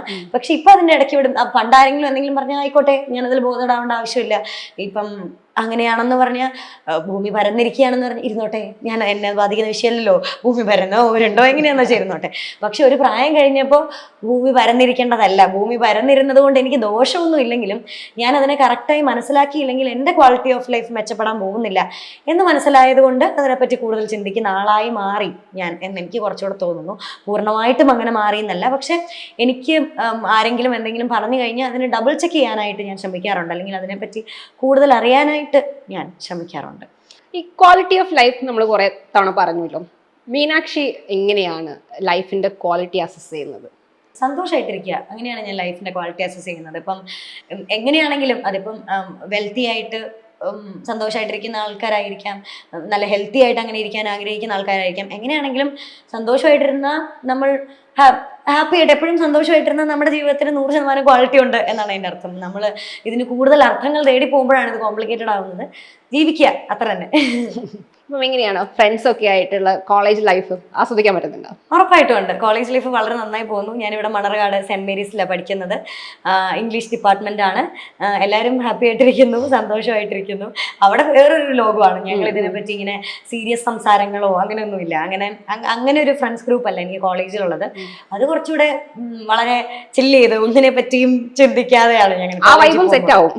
എനിക്ക് സെറ്റാവും. എനിക്കങ്ങനെ ഒരു വൈബ് പ്രത്യേകിച്ച് വേണമെന്ന് നിർബന്ധം പിടിക്കാത്ത ആളാണ് ഞാൻ. എനിക്ക് ഇങ്ങനെ ഞാൻ സീരിയസ് ആയിട്ടിരിക്കുന്നത് ഇന്റർവ്യൂകളിൽ മാത്രമാണ്. അതെനിക്ക് കറക്റ്റായിട്ട് അറിയാം. കാരണം എൻ്റെ ഇങ്ങനെ ചാറ്റ് ഷോസ് ഒക്കെ എടുത്ത് നോക്കിക്കഴിഞ്ഞ് കഴിഞ്ഞാൽ അവിടെ മാത്രമാണ് ഇത്ര സീരിയസ് ആയിട്ട് എനിക്ക് എന്നെ തന്നെ കാണാൻ പറ്റുക. അല്ലാത്ത സമയം ചേച്ചി കുറച്ച് ഒരു തൊട്ട് മുന്നേ വന്ന് നോക്കുകയാണെങ്കിൽ ഞങ്ങൾ ഒന്നിച്ചിവിടെ ആന കളിക്കുന്നത് കാണുമായിരുന്നു. കാരണം ഞാൻ കുറേ ആൺകുട്ടികളുടെ കൂടെ വളരുന്ന ഒരാളാണ്. എൻ്റെ കുടുംബത്തിൽ ഞാനൊരു ഒറ്റ പെൺകുട്ടിയാണ്. അപ്പം ഞാനങ്ങനെ അതിൻ്റെ ഇതായ വഴി ഭയങ്കര എൻജോയ് ചെയ്ത്, മറിച്ച് ഞാൻ കോളേജിൽ പോകുന്ന സമയത്ത് അവിടെയുള്ള ഫ്രണ്ട്സ് ഡിഫറെൻറ്റാണ്. അവർ ഇങ്ങനെ ഒന്നിനെ പറ്റി ആലോചിക്കാതെ എവിടെന്നെങ്കിലുമൊക്കെ ഞങ്ങൾ ഫുഡ് വാങ്ങി കഴിക്കുക, ക്ലാസ് കയറുക, അങ്ങനെ വളരെ ഉഴപ്പി നടക്കുന്ന അല്ലെങ്കിൽ അങ്ങനെ ഹാപ്പി ആയിട്ടിരിക്കുന്ന ഒരു കൂട്ടം ആൾക്കാരാണ് അവിടെയുള്ളത്. പക്ഷെ അല്ലാത്ത സമയത്ത് ഓരോ ടോപ്പിക് എനിക്ക് അങ്ങനെ ചിന്തിക്കാനുള്ള, എനിക്ക് അങ്ങനത്തെ സംസാരങ്ങൾ ഒരുപാട് ഇഷ്ടപ്പെടുന്ന ആളാണ് ഞാൻ. അപ്പം എനിക്ക് ചിന്തിക്കാനുള്ള അല്ലെങ്കിൽ എനിക്ക് എന്തെങ്കിലും അറിയാം എന്ന് തോന്നുന്ന കാര്യങ്ങളെ പറ്റി സംസാരിക്കുമ്പോൾ ഞാൻ സീരിയസ് ആയിട്ട് സംസാരിക്കാറുണ്ട്. അതെനിക്കിഷ്ടം. അത് തമാശ കളിച്ച് കളയാൻ എനിക്ക് ഇഷ്ടമല്ല. എന്തിനെങ്കിലും പറ്റി ചോദിക്കുന്ന സമയത്ത് എനിക്ക് അതിന് പ്രത്യേകിച്ച് ഉത്തരവൊന്നുമില്ല എന്ന് പറയാൻ എനിക്ക് ഇഷ്ടപ്പെടാത്ത ആളാണ്. അറിയില്ലെങ്കിൽ ഞാൻ അറിയില്ലെന്ന് പറയും. പക്ഷെ പിന്നെ എപ്പോഴെങ്കിലും എന്നോട് ചോദിച്ചാൽ അതേ ചോദ്യത്തിന് എനിക്ക് ഉത്തരം ഉണ്ടായിരിക്കും ഉറപ്പായിട്ട്. അത് ഓർത്ത് വെച്ചിട്ട് പിന്നെ അന്വേഷിച്ച് കണ്ടുപിടിക്കുമോ? ഓർത്ത് വെക്കാറില്ല, അപ്പൊ തന്നെ നോക്കും. എന്താണ് മീനാക്ഷിയുടെ ഒരു ഡ്രീം? എൻ്റെ ഡ്രീം ഇങ്ങനെ തന്നെ ഇരിക്കുക എന്നുള്ളതാണ്. ഞാനിപ്പം ഡ്രീം ചെയ്യാത്തൊരു സ്ഥലത്താണ് നിൽക്കുന്നത്. ഞാൻ ചെറുപ്പത്തിൽ ഒരിക്കലും അന്ന് എന്നോട് ചോദിച്ചിരുന്നു ചിലപ്പോൾ ഞാൻ ഡോക്ടർ ആവുമെന്ന് പറഞ്ഞിരുന്നു. കാരണം എനിക്ക് ഡോക്ടർ ഭയങ്കര ഇഷ്ടമാണ്. എനിക്ക് അച്ഛയും അമ്മയും കഴിഞ്ഞാൽ പിന്നെ ഏറ്റവും ഇഷ്ടം ഡോക്ടർമാരെയാണ് ഞാൻ എപ്പോഴും പറയും. കാരണം അവരെനിക്ക് തരുന്ന കംഫർട്ട് ഭയങ്കര വലുതാണ്. ഞാൻ എവിടെയെങ്കിലും ചെന്നാൽ എന്നൊന്ന് ഇഞ്ചക്ഷൻ എടുക്കാനാണെങ്കിലും എൻ്റെ ഡോക്ടറിൻ്റെ കൂടെ വേണം. നഴ്സുമാർ നിൽക്കുമ്പോഴും എൻ്റെ ഡോക്ടർ എൻ്റെ അടുത്ത് വേണം. അങ്ങനെ ഞാൻ ഡോക്ടറിനെ ഒരുപാട് ഇഷ്ടപ്പെടുന്ന ആളാണ്. അപ്പോൾ ഞാൻ ചിലപ്പോൾ ഡോക്ടർ ആവണം എന്ന് പറഞ്ഞേനെ. പക്ഷേ അതിൻ്റെ കാരണം ഇത്രയും കംഫർട്ടിങ് ആയിട്ടുള്ള ഒരു ഫീൽഡോ അല്ലെങ്കിൽ ഇത്രയും നല്ലൊരു സ്ഥലത്ത് ഞാൻ എത്തും അങ്ങനെ ഞാൻ വിചാരിക്കുക പോലും ഇല്ല. കാരണം അങ്ങനെ ഡ്രീം ചെയ്യാൻ പറ്റാത്തൊരു സ്ഥലത്താണ് ഞാനിപ്പോൾ എത്തി നിൽക്കുന്നത്. അങ്ങനെ പറയാൻ കാരണം ഇപ്പം നേരത്തെ പറഞ്ഞ പോലെ ഒരു സോക്കോൾഡ് സെലിബ്രിറ്റി ഇമേജ് അല്ല, ഒരുപാട് പേരുടെ ഇഷ്ടം നമ്മൾ അറിയാതെ കിട്ടുന്നു എന്നുള്ളത് വലിയ പോയിന്റാണ്. ഞാനത് ഒത്തിരി എൻജോയ് ചെയ്യുന്നുണ്ട്. ഞാൻ അറിയുകയും കേൾക്കുകയും ഇല്ലാത്ത ഒരുപാട് ആൾക്കാർ എന്നെ വെറുതെ സ്നേഹിക്കുന്നു എന്നുള്ളത് എനിക്കറിയില്ല അത് ആർക്കൊക്കെ പറ്റും. ഞാൻ അതോർത്ത് ഭയങ്കര ഹാപ്പിയാണ്. ചുമ്മാ വേറെ ആർക്കും പറ്റുന്നില്ലല്ലോ അങ്ങനെ. അതായത് വെറുതെ ആരെയും ഇഷ്ടപ്പെടാനോ, ആർക്കും ചുമ്മാ ഒരാളെ ഇഷ്ടപ്പെടത്തില്ല അല്ലേ, എന്തെങ്കിലും കാര്യം കാണുമായിരിക്കും. എന്നോട് എല്ലാവരും വന്ന് പുറത്തിറങ്ങുമ്പോൾ ഏറ്റവും കൂടുതൽ പറയുന്ന കാര്യം മീനൂട്ടി ഞങ്ങളുടെ വീട്ടിലെ കൊച്ചാട്ടോ. എനിക്കത് ഏറ്റവും സന്തോഷമാണ്. എന്നെ എല്ലാവരും അവരവരുടെ വീട്ടിലെ കുട്ടിയായിട്ട് കാണുന്നത് ഞാൻ ആസ്വദിക്കുന്നുണ്ട്, ഞാനത് ഇഷ്ടപ്പെടുന്നുണ്ട്. ഞങ്ങളുടെ കൊച്ചാണെന്ന് പറയുന്നത് ഞാൻ ഇഷ്ടപ്പെടുന്നുണ്ട്. അപ്പം അതൊന്നും ഞാനൊന്നും പ്രത്യേകിച്ച് ഇതിനു വേണ്ടി ചെയ്തിട്ടല്ല എനിക്കത് തിരിച്ച് കിട്ടുന്നത്. അപ്പം എനിക്കങ്ങനെ വെറുതെ കിട്ടുന്നു, വെറുതെ ഫ്രീ ആയിട്ട് കുറേ സ്നേഹം എന്ന് പറയുന്നത് ഞാൻ എൻജോയ് ചെയ്യുന്നത്. അപ്പം മുന്നോട്ടും അത് അങ്ങനെ തന്നെ നിൽക്കണം എന്നുള്ളത് ഞാൻ ഡ്രീം പോലെ ആഗ്രഹിക്കാറുണ്ട്. അപ്പം മീനാക്ഷിയുടെ ഫേസ്ബുക്ക് തുറന്നു നോക്കുമ്പോൾ അതിന്റെ മേലെ ഇങ്ങനെ എഴുതി വെച്ചിട്ടുണ്ട് നമുക്ക് മിണ്ടാം, സംസാരിക്കാം. അതിനുവേണ്ടി തുറന്നു വെച്ചിരിക്കുന്ന ഒരു സ്പേസ് ആണെന്ന് അതിന്റെ മുകളിൽ ബയോയിൽ തന്നെ എഴുതി വെച്ചിട്ടുണ്ട്. അത് പേജ് തുറക്കുമ്പോൾ തന്നെ കാണാം. അപ്പം അങ്ങനെ മിണ്ടുന്ന സമയത്ത് നമുക്ക് മീനാക്ഷി കിട്ടുന്ന അതൊരു ആക്സെപ്റ്റൻസ് ഉദ്ദേശിച്ചിട്ടുള്ള അല്ലെങ്കിൽ ഒരു പോപ്പുലാരിറ്റി ഉദ്ദേശിച്ചിട്ടുള്ള മിണ്ടലാണോ, അതല്ല അതെന്റെ FB യുടെ കമന്റ്സ് വായിച്ച ചേച്ചിക്ക് മനസ്സിലാവും അത് പോപ്പുലാരിറ്റി ഉദ്ദേശിച്ചിട്ടുള്ളതാണോ അല്ലെങ്കിൽ കാര്യങ്ങളെ പറ്റി ചർച്ച ചെയ്യുകയാണോ, അവിടെ എന്താ നടക്കുന്നത് എന്നുള്ളത് നമുക്കപ്പോൾ കാണാൻ പറ്റും. ഇപ്പം നമുക്ക് എല്ലാ മെറ്റീരിയൽസും നമ്മുടെ കയ്യിലുണ്ട്. ഇപ്പം ഈ നമ്മുടെ പോപ്പ് പോലെയുള്ള സാധനങ്ങളുടെ പ്രശ്നം നമുക്കുണ്ട്. നമുക്ക് വ്ളോഗേഴ്സ് ആവാം, എന്തും നമുക്ക് എൻ്റർടൈൻമെൻ്റ് എന്നുള്ളൊരു ഭാഗത്തിൽ വേണമെങ്കിൽ അങ്ങനെ പോകാം, ഗെയിമുകളിൽ മുഴുകാം. അതല്ലെങ്കിൽ ഇതിൻ്റെയൊക്കെ കൂടെ ഇത്തരം കാര്യങ്ങളൊക്കെ ചിന്തിച്ചിട്ട് നമ്മുടെ സൊസൈറ്റിക്ക് എന്ത് വേണമെന്നും ഈ തലമുറയ്ക്ക് ചിന്തിക്കാം. അപ്പം അതിനുള്ള ഓപ്ഷൻ ഈ തലമുറയ്ക്കുണ്ട്. പക്ഷേ ചിലർ ഒരു ഭാഗത്തേക്കും ചിലരൊരു ഭാഗത്തേക്കും പോകുന്നതായിട്ട് പൊതുവെ ജൻസിയെ കുറിച്ചുള്ളൊരു വിമർശനം എന്ന് പറയുന്നത് അവർ വലിയ സീരിയസ് ആയിട്ടൊന്നും ഇത്തരം കാര്യങ്ങളെ കാണാത്ത ഒരു തലമുറ എന്നതാണ് ജൻസിയെ കുറിച്ച് പൊതുവേ പറയുന്നൊരു വിമർശനം. ആ വിമർശനത്തെ എങ്ങനെ കാണുന്നു? ഞാൻ ഒന്നാമത്തെ കാര്യം ഈ ജൻസി മില്ലിനിയം ഇങ്ങനെ ആൾക്കാരെ വേർതിരിച്ച് കാണുന്ന ആളല്ല. ഇപ്പൊ പണ്ട് കാലത്ത് എന്ന് നമ്മൾ പറയുന്ന ഒരുപാട് പണ്ടുള്ള ആൾക്കാർക്കും ഈ പ്ലാറ്റ്ഫോംസ് ഒക്കെ അന്നും കൊടുക്കുമായിരുന്ന അവരും ഇങ്ങനെ തന്നെ ആയേനെ. അപ്പൊ അതുകൊണ്ട് എനിക്കങ്ങനെ വിമർശനത്തോട് അങ്ങനെ ഞാൻ ഒന്നോ രണ്ടോ പേരോ എവിടെയോ കണ്ടു എന്ന് പറഞ്ഞിട്ട് ഒരു വിഭാഗം ആൾക്കാരെ അങ്ങനെ വിമർശിക്കുന്നതിനോട് ഞാൻ താല്പര്യപ്പെടുന്നില്ല. പിന്നെ ഞാൻ എന്തുകൊണ്ട് ഈ അഭിപ്രായം പറയുന്നു എന്ന് ചോദിച്ചു കഴിഞ്ഞാൽ ഞാൻ കുറച്ച് ചോറുണ്ടോണ്ടിരിക്കുമ്പോൾ നീ എന്തിനിപ്പോൾ ചോറുണ്ടോ എന്ന് വെച്ചാൽ എനിക്ക് ചോറ് ഇഷ്ടമായതുകൊണ്ട് ഞാൻ ഉണ്ടു എന്ന് എനിക്ക് പറയാനുള്ളൂ. കാരണം എനിക്കിത് താല്പര്യമുണ്ട്, ഞാനത് സംസാരിക്കാൻ ഇഷ്ടപ്പെടുന്ന ആളാണ്. പിന്നെ ഞാൻ ആവശ്യമില്ലാത്ത ഒരു കാര്യത്തിൽ കയറി ത്തോളം ഞാൻ ഒന്നിനെയും പേടിക്കേണ്ട ആവശ്യമില്ല, അല്ലെങ്കിൽ അങ്ങനെ പേടിക്കേണ്ട ഒരു കാര്യമല്ല ഇതെന്നാണ് എനിക്ക് തോന്നുന്നത്. ഇതിപ്പം എന്താ ഇതിന് മാത്രം പേടിക്കാനായിട്ട്? ഇതിൽ വലിയ വിഷയമുള്ള സംഭവങ്ങളോ ഞാൻ ആരെയും പേഴ്സണലി ബുദ്ധിമുട്ടിച്ചുകൊണ്ടോ ഒന്നും ഒരു കാര്യവും സംസാരിക്കുന്ന ആളല്ല. പിന്നെ ഇപ്പൊ പറഞ്ഞ ജെൻസിയുടെ കാര്യം പറഞ്ഞാലും ഇപ്പോഴത്തെ വിദ്യാർത്ഥികൾക്ക്, ഇപ്പോഴത്തെ പഠിച്ചുകൊണ്ടിരിക്കുന്ന ആൾക്കാർക്ക്, അല്ലെങ്കിൽ ഈ കാലഘട്ടത്തിലുള്ള ആൾക്കാർക്ക് എന്താ കുഴപ്പമെന്ന് നമ്മൾ തിരിച്ചു ചോദിക്കേണ്ടി വരും. അപ്പം എണ്ണി പറയാൻ ബുദ്ധിമുട്ടായിരിക്കും. അങ്ങനെ പ്രത്യേകിച്ച് ഒന്നും ഉണ്ടെന്ന് എനിക്ക് തോന്നുന്നില്ല. എവിടെയോ കുറെ പേര് ഗെയിം കളിച്ചുകൊണ്ടിരുന്നെന്നും പറഞ്ഞുകൊണ്ടോ, കുറെ പേര് പോപ്പ് കൾച്ചർ ഇഷ്ടപ്പെടുന്നു എന്ന് പറഞ്ഞുകൊണ്ടോ ജെൻസി മോശക്കാരാണെന്ന് ഇങ്ങനെ പറയാൻ പറ്റും? എനിക്കതിനെ പറ്റി അറിയില്ല. കാരണം ഒരു വിഭാഗം അങ്ങനെയാണെങ്കിൽ പണ്ടുള്ള ആൾക്കാരെ നമ്മൾ അതെന്താണെന്നറിയാമോ, പണ്ട് കുറച്ചുകൂടെ ശാരീരിക അധ്വാനമായിരുന്നു. നമ്മൾ നേരത്തെ പറഞ്ഞ പോലെ കൂടുതലായിട്ട് എനിക്ക് തോന്നുന്നത് അങ്ങനെയാണ്. ഇപ്പൊ അതിനെപ്പറ്റി ചിന്തിക്കുന്ന തന്നെ അങ്ങനെയായിരുന്നു കൂടുതലായിട്ടും ഉണ്ടായിരുന്നത്. നമ്മൾ ജോലി ചെയ്യണമെങ്കിൽ നമ്മൾ ശാരീരികമായിട്ട് നമ്മൾ അധ്വാനിക്കണം. ഇന്നത്തെ കാലത്തെ ആൾക്കാർക്ക് അതിന്റെ ആവശ്യം വരുന്നില്ല. നമുക്കല്ലാത്ത ജോലികളാണ് കൂടുതലായിട്ടും ഉള്ളത്. അപ്പൊ ശാരീരിക അധ്വാനം വേണ്ടി വരുന്നില്ല എന്ന് പറഞ്ഞതുകൊണ്ട് അവരൊക്കെ മണ്ടന്മാരാണ് എന്ന് ചിന്തിക്കുന്നത് ഒരു മോശം ചിന്താഗതിയാണ്. അങ്ങനെയല്ല, നമ്മൾ ജീവിക്കുന്ന സമയത്ത് നമ്മൾ എല്ലാ കാര്യങ്ങളെയും കൃത്യമായി മനസ്സിലാക്കി ജീവിക്കുന്ന ആൾക്കാരാണെങ്കിൽ പിന്നെ എന്താ കുഴപ്പം? അതിനെ കാലഘട്ടത്തിന്റെ അടിസ്ഥാനത്തിൽ വേർതിരിച്ച് കാണാം. അങ്ങനെയാണെങ്കിൽ പണ്ടുള്ള ആൾക്കാരും എല്ലാ ആൾക്കാരും ഒരുപോലെ പെരുമാറിക്കൊണ്ടിരുന്ന ആൾക്കാരാണോ? അല്ലല്ലോ. എല്ലാ ആൾക്കാരും ഒരുപോലെ എല്ലാ കാര്യത്തിനും കയറി അഭിപ്രായം പറഞ്ഞുകൊണ്ടിരിക്കുന്ന ആൾക്കാരാണോ? അല്ല. അങ്ങനെ പല ആൾക്കാർക്കും പല ഇഷ്ടങ്ങളുള്ള ആൾക്കാരാണ്. അപ്പം അവരവരുടെ ഇഷ്ടത്തിന് ജീവിച്ചോട്ടെ. എന്തിനാണ് നമ്മൾ ആവശ്യമില്ലാതെ അവരുടെ ലൈഫിൽ കയറി ഇടപെടുന്നത്? നിങ്ങൾ എന്തിനു ഇത് ഇഷ്ടപ്പെടുന്നു, നിങ്ങൾ എന്തിനു ഈ കൾച്ചർ ആയിട്ട് ജീവിക്കുന്നു? അവരല്ലേ ജീവിക്കുന്നത്, അവർ ജീവിച്ചോട്ടെ. അതിനെന്താ ആൾക്കാർ ഇത്ര ബുദ്ധിമുട്ട്? എനിക്കത് അറിയില്ല. അങ്ങനെ വിമർശിക്കുന്ന ആൾക്കാരുണ്ടോ എന്ന് എനിക്കറിയില്ല. എനിക്ക് അങ്ങനത്തെ ഒരു വിമർശനം കേൾക്കേണ്ടി വന്നിട്ടില്ല. അതുകൊണ്ട് തന്നെ ഞാൻ അതിനെപ്പറ്റി അധികം ചിന്തിച്ചിട്ടില്ല. അങ്ങനെ വിമർശനം വന്നാൽ തന്നെ എനിക്ക് അതിനോട് എതിരഭിപ്രായമായിരിക്കും. ഇപ്പം 1-2 തവണയാണ് സിലബസിനെ കുറിച്ച് പറഞ്ഞു. ഇപ്പം ദളിത് മാത്രമല്ല, നേരത്തെയും നമ്മുടെ സിലബസിൽ ഇന്ന കാര്യങ്ങളൊക്കെ ഉണ്ടായിരുന്നെങ്കിൽ നന്നായിരുന്നു എന്നുള്ളൊരു പരാമർശം അതായത് മീനാക്ഷിയുടെ ഭാഗത്തുനിന്നുണ്ടായിരുന്നു. അത് വിദ്യാഭ്യാസ മന്ത്രി ഉൾപ്പെടെ അതിനകത്ത് കമന്റ് ഒക്കെ ചെയ്തൊരു വിഷയം കൂടിയാണ്. അപ്പം നമ്മളിപ്പം ഫോളോ ചെയ്യുന്ന സിലബസിൽ നമ്മുടെ കരിക്കുലത്തിന് മാറ്റം വേണം, കാലാനുസൃതമായ മാറ്റം വേണം എന്നൊരു വിദ്യാർത്ഥി എന്ന നിലയ്ക്ക് കൂടി മീനാക്ഷിക്ക് തോന്നുന്നുണ്ടോ? അങ്ങനെ ഞാൻ ഇതുവരെ ചിന്തിച്ചിട്ടില്ല. നമ്മുടെ വിദ്യാഭ്യാസ രീതികളിൽ ഇൻക്ലൂഡ് ചെയ്യണം എന്നുള്ള കാര്യങ്ങൾ ഞാൻ ഓൾറെഡി ആ പോസ്റ്റിൽ പറഞ്ഞതല്ലോ. അതിപ്പോൾ ഇത്രയും വൈഡ് ആയിട്ടുള്ള ഒരു അപ്ലോസ് അതിന് കിട്ടുന്നു, അല്ലെങ്കിൽ അതിന് വേണ്ടപ്പെട്ട ആൾക്കാർ അതിന് മറുപടി തരുന്നു എന്നുള്ളതാണ് നമുക്ക് ഏറ്റവും വലിയ സന്തോഷമുള്ള കാര്യം. കാരണം നമ്മളൊരു അഭിപ്രായം ഒരു 20 വയസ്സുള്ള കൊച്ച് മുന്നോട്ട് വെക്കുന്ന സമയത്ത് അവരാണത് പഠിക്കുന്നത്. അപ്പം അവരുടെ അഭിപ്രായം കണക്കിലെടുക്കണം എന്ന് മനസ്സിലാക്കുന്ന ഒരു സമൂഹം നമുക്കുള്ളിടത്ത് പിന്നെന്താ നമുക്ക് വേണ്ടത്? ഇനി എന്തെങ്കിലും തോന്നിയാലും നമുക്കത് പറഞ്ഞാൽ ശരിയാണോ തെറ്റാണോ എന്ന് നമ്മളെ തിരുത്തി തരാൻ ഒരുപാട് ആൾക്കാർ അവിടെ നിൽക്കുകയാണ്. അപ്പം എനിക്ക് തോന്നിയ കാര്യങ്ങളൊക്കെ ഞാൻ മുന്നേയും പറഞ്ഞിട്ടുണ്ട് ഇങ്ങനെ തന്നെ. ഇപ്പം എന്താണ് മീനാക്ഷിയുടെ പൊളിറ്റിക്സ്?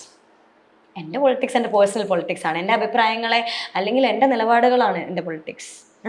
അതിപ്പം ഒരു പാർട്ടിയോട് ചേർന്ന് നിൽക്കണം എന്നില്ല, ഒരാളോട് ചേർന്ന് നിൽക്കണം എന്നില്ല. ഇപ്പം ഇന്ന് ഞാൻ പറയുന്ന ഒരു കാര്യം ചിലപ്പോഴും പല ആൾക്കാരും പല പാർട്ടിയോടോ ഒക്കെ ചേർത്ത് വെച്ചെന്നിരിക്കാം. നാളെ ഞാൻ മറ്റൊരു അഭിപ്രായം പറയുന്ന സമയത്ത് അവിടുന്ന് മാറിയത് വേറൊരു പാർട്ടിയോട് ചേർന്ന് നിന്നാവാം. പക്ഷേ ഞാൻ പറയുന്നത് എൻ്റെ പൊളിറ്റിക്സ് ആണ്, എൻ്റെ നിലപാടുകളാണ്. അപ്പം അതെവിടെ ആരോടും ചേർത്ത് വെക്കേണ്ട ആവശ്യമില്ല. ഞാൻ ഒരു ഇൻസ്റ്റിറ്റ്യൂഷനെ ഉദ്ദേശിച്ചുകൊണ്ട് പറയുന്ന കാര്യങ്ങളല്ല അത്. ഒരു പാർട്ട്ണറെ കുറിച്ചിട്ടുള്ള മീനാക്ഷിയുടെ ഒരു തോട്ട് അല്ലെങ്കിൽ ഒരു സങ്കല്പം നമുക്ക് പറയാൻ പറ്റില്ല. എങ്ങനെയാവണം ഒരു പാർട്ട്ണർ എന്നാണ് മീനാക്ഷി വിചാരിക്കുന്നത്? എല്ലാവർക്കും എങ്ങനെയാവണം പാർട്ട്ണർ എന്ന് എനിക്ക് പറയാൻ പറ്റില്ല. എനിക്ക് എങ്ങനെയാവണം ഒരു പാർട്ട്ണർ എന്ന് വെച്ചാൽ നല്ലൊരു ഫ്രണ്ട് ആയിരിക്കണം. എൻ്റെ അച്ഛനും അമ്മയും പോലെ എപ്പോഴും എൻ്റെ അടുത്ത് എനിക്ക് എല്ലാ കാര്യങ്ങളും പറയാൻ പറ്റുന്ന, ആളുടെ എല്ലാ കാര്യങ്ങളും എനിക്ക് കേൾക്കാൻ പറ്റുന്ന അങ്ങനെ ഒരാളാണ്. പിന്നെ പാർട്ട്ണറെ പറ്റി അങ്ങനെ വളരെ സീരിയസ് ചിന്താഗതികളൊന്നും എനിക്കില്ല. കാരണം എനിക്ക് 20 വയസ്സേ ഉള്ളതുകൊണ്ട് ഞാൻ പാർട്ട്ണറെ പറ്റി ചിന്തിക്കാറായില്ല എന്നല്ല ഞാൻ പറയുന്നത്. ഇപ്പോഴേ ഞാൻ അതിനെപ്പറ്റി ചിന്തിച്ചുകൊണ്ടും വലിയ കാര്യമൊന്നുമില്ല. ഞാനിപ്പോഴേ കല്യാണം കഴിക്കാനോ അല്ലെങ്കിൽ പാർട്ട്ണറിൻ്റെ കൂടെ ജീവിക്കാനോ ഒന്നും ഇപ്പോഴേ ആഗ്രഹിക്കുന്ന ആളല്ല. അതുകൊണ്ട് ഇപ്പം അതിനെപ്പറ്റി വളരെ ബേസിക് ആയിട്ടുള്ള അറിവുകളെ എനിക്കുള്ളൂ. എന്നെ തെറ്റായ രീതിയിലേക്ക് ഞാൻ ഇഷ്ടപ്പെടാത്ത ആശയങ്ങളുള്ള ആൾ ഒരിക്കലും എൻ്റെ പാർട്ട്ണർ ആവില്ല. പഠനം എങ്ങനെ മുന്നോട്ട് കൊണ്ടുപോകണം? പഠനം വളരെ നന്നായി മുന്നോട്ട് പോകുന്നു. ഞാനിപ്പോൾ 2nd ഇയർ പഠിക്കുകയാണ്. അതുപോലെ തന്നെ ഞാൻ കോളേജിൽ പോകുന്നുണ്ട്. പക്ഷെ ഒരു ടീച്ചറിനെ ഞാൻ എക്സ്ട്രാ വെച്ചിട്ടുണ്ട്, ഒരു കോച്ചിങ് പോലെ. അപ്പം അവിടെ ക്ലിയർ ആയിട്ട് പഠിച്ചു പോകാൻ ഞാൻ എന്നും കോളേജിൽ പോകാൻ ഈ പറഞ്ഞല്ലോ അങ്ങനെ ഒരു ബുദ്ധിമുട്ട് നേരിടുന്നത് കൊണ്ട് ഞങ്ങളിവിടെ വീട്ടിൽ വന്നിട്ട് അങ്ങനെയായിരിക്കും കറക്റ്റായിട്ട് പഠിക്കുന്നത്. പറ്റുന്നുണ്ടോ ഷോയുടെ കൂടെ ഇത് മെയിൻറ്റെയിൻ ചെയ്ത്? ഓ പിന്നെ അതങ്ങനെ എനിക്കൊരു നമ്മളൊരു സെക്കൻഡറി ഓപ്ഷൻ ആയിട്ട് വെച്ചാലേ അതൊരു ബുദ്ധിമുട്ടായിട്ട് കാണേണ്ടി വരും. കാരണം ഇത് രണ്ടും എനിക്ക് ഒരുപോലെ ഇമ്പോർട്ടൻ്റ് ആയിട്ടുള്ള കാര്യമാണ്. അപ്പം ഇതിൻ്റെ കൂടെ വർക്ക് ചെയ്യാന്ന് പറയുന്നത് എന്നെ സംബന്ധിച്ചിടത്തോളം വലിയൊരു കാര്യം. അപ്പം എനിക്കിത് രണ്ടും കൂടെ മുന്നോട്ട് കൊണ്ടുപോകാൻ പറ്റുന്നുണ്ട്. അങ്ങനത്തെ സബ്ജക്റ്റുകളുമാണ് ഞാൻ ചൂസ് ചെയ്തിരുന്നത്. ഇപ്പോൾ ഞാൻ ഇംഗ്ലീഷ് ലിറ്ററേച്ചറാണ് പഠിക്കുന്നത്. അതൊരു എളുപ്പമായിട്ടുള്ള വിഷയമാണ് എന്നല്ല ഞാൻ പറയുന്നത്. നമുക്ക് ഒറ്റയ്ക്കിരുന്നാണെങ്കിലും മനസ്സിലാക്കാൻ പറ്റുന്ന തരത്തിലുള്ള, അല്ലെങ്കിൽ ഓരോരുത്തരുടെ ഇഷ്ടമാണല്ലോ. ഇപ്പം ചിലർക്ക് സയൻസ് ആയിരിക്കും ഇഷ്ടം. എനിക്കും സയൻസ് ഇഷ്ടപ്പെട്ട ആളായിരുന്നു. പക്ഷെ അതിനൊക്കെ പ്രാക്ടിക്കൽസ് ഉണ്ട്. അപ്പം എനിക്ക് ഷൂട്ടുള്ള സമയത്താണെങ്കിൽ എനിക്ക് പ്രാക്ടിക്കൽസിന് പോകാൻ പറ്റിയില്ലെങ്കിൽ അതും ഇല്ല ഇതും ഇല്ലാത്ത അവസ്ഥയാണ്. അതുകൊണ്ട് ഞാൻ അങ്ങനെ ബുദ്ധിമുട്ടാൻ നിന്നില്ല, അങ്ങനത്തെ കഷ്ടപ്പാടുകളിലേക്കൊന്നും നിന്നില്ല. ഞാൻ ഇംഗ്ലീഷ് ലിറ്ററേച്ചർ എടുത്തിരിക്കുന്നത്. ഇതിന് പ്രാക്ടിക്കൽസ് ഇല്ല എന്നുള്ളതേ ഉള്ളൂ, തിയറിയാണ് ഫുൾ വരുന്നത്. പിന്നെ ഞാൻ ഇപ്രാവശ്യം സുവോളജി എടുത്തിട്ടുണ്ട്, അതിനും പ്രാക്ടിക്കൽസ് ഇല്ല. അപ്പം അങ്ങനെ മുന്നോട്ട് പോകുന്നു, നന്നായി പോകുന്നു. കുഞ്ഞു പ്രായത്തിലെ തന്നെ നമുക്ക് ഏർണിങ്സ് ഉണ്ട് മീനാക്ഷിക്ക്. അപ്പം ഇപ്പോഴും സ്റ്റിൽ ഏർണിംഗ് ആണ്. അപ്പം എങ്ങനെയാണ് പൈസ സ്പെൻഡ് ചെയ്യാൻ ആഗ്രഹിക്കുന്നത്? പൈസ സ്പെൻഡ് ചെയ്യാനോ? ഞാൻ ഇപ്പോഴും എൻ്റെ അച്ഛയുടെ അമ്മയുടെയും പൈസ സ്പെൻഡ് ചെയ്യുന്നത്. ഞാൻ അങ്ങനെ ഏർണിങ്സിനെ പറ്റി ഒന്നും ചിന്തിച്ചിരുന്ന ആളല്ല. എനിക്ക് കുഞ്ഞു കുഞ്ഞു പോക്കറ്റ് മണി ഉണ്ട്. എന്തൊക്കെ സ്പെൻഡ് ചെയ്യും? എന്തൊക്കെ ഇഷ്ടങ്ങൾ? ഞാൻ സ്പെൻഡ് ചെയ്യാറില്ല. ഞാൻ ഇൻവെസ്റ്റ് ചെയ്ത് വെക്കും എവിടെയെങ്കിലും. ഞാൻ സ്പെൻഡ് ചെയ്യുന്നൊക്കെ അച്ഛയുടെ അമ്മയുടെയും പൈസയാണ്. എനിക്ക് എന്തെങ്കിലും വേണമെങ്കിൽ അച്ഛൻ മേടിച്ചു തരും. അല്ലാതെ ഞാനങ്ങനെ സ്വന്തമായിട്ട് അങ്ങനെ അതെനിക്ക് പൈസ കൈകാര്യം ചെയ്യാൻ അറിയാത്തത് കൊണ്ടും കൂടിയാണ് ഞാൻ ഇപ്പോഴേ അതിന് മുതിരാത്തത്.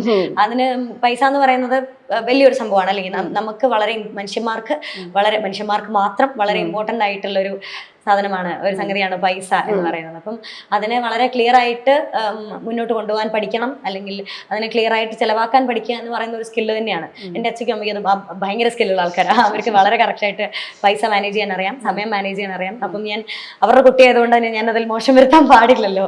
അതുകൊണ്ട് എനിക്ക് കുറച്ച് സേവിങ്സ് ഉണ്ട്. ഞാനത് കുഞ്ഞു കുഞ്ഞു പൈസ ഇങ്ങനെ എല്ലാ കുട്ടികളും ചെയ്യുന്ന പോലെ ഞാനത് സേവ് ചെയ്ത് വെക്കാറുണ്ട്. അതല്ലാതെ ഞാൻ അങ്ങനെ പൈസ ഭയങ്കരമായിട്ട് ചെലവാക്കുക അങ്ങനെയൊന്നും ചെയ്യാറില്ല. എന്തൊക്കെയാ മീനാക്ഷിയുടെ ഇഷ്ടങ്ങൾ സിനിമയ്ക്ക് അപ്പുറത്തേക്ക്? എനിക്കെല്ലാം ഇഷ്ടം. വർത്താനം പറയാൻ ഭയങ്കര ഇഷ്ടമാണ്. എനിക്ക് ഇഷ്ടമല്ലാത്ത കാര്യങ്ങളായിരിക്കും ഒന്നുമില്ലാത്തത്. എനിക്ക് എല്ലാം ഇഷ്ടപ്പെടുന്ന ആളാണ്. എല്ലാവരുടെയും കൂടെ, എനിക്ക് ഇഷ്ടമുള്ള ആൾക്കാരുടെ കൂടെ ഇരിക്കാൻ വലിയ ഇഷ്ടമാണ്. സിനിമ കാണാൻ ഇഷ്ടമാണ്. ചില നേരം പഠിക്കാൻ ഇഷ്ടമാണ്. അങ്ങനെ എനിക്കെല്ലാം ഇഷ്ടമാണ്. ഇപ്പം കുറച്ച് സിനിമകൾ ചെയ്തു, ഒരുപാട് സിനിമകളില്ലെങ്കിലും ഓർത്ത് വെക്കാവുന്ന കുറച്ച് സിനിമകൾ മീനാക്ഷി ചെയ്തിട്ടുണ്ട്.